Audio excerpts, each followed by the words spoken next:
एक client ITR file करवाने आया और जब हम बिजनेस के आईटीआर फाइल करते हैं तो उस केस में आपको इस साल से 5 चीजें डालनी कंपलसरी है।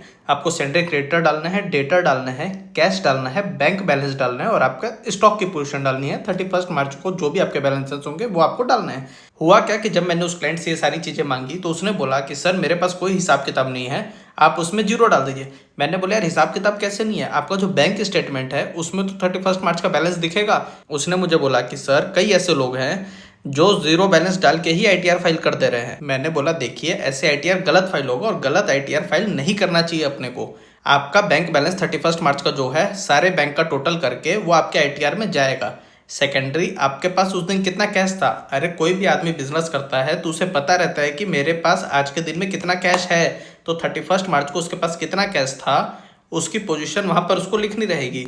दूसरा लेनदारी देनदारी भी सबको पता रहती है कि मेरे को कितना पैसा देना है व्यापारियों को और मुझे अपने कस्टमर से कितना पैसा लेना है। अगर ये सारी चीजें भी आपको नहीं पता तो आप बिजनेस में एकदम कच्चे हो, आप अपना बिजनेस गलत कर रहे हो, मत कीजिए। इसलिए ही ये सारी चीजें आईटीआर में पूछी जाती है क्योंकि ये बहुत बेसिक चीजें हैं और इसके बिना आईटीआर फाइल करना मैं बिल्कुल सजेस्ट नहीं करूंगा क्योंकि वो गलत आईटीआर फाइल होती है। बाकी ऐसे ही टैक्स की ट्रू नॉलेज के लिए फॉलो करें फिन.नीरज को।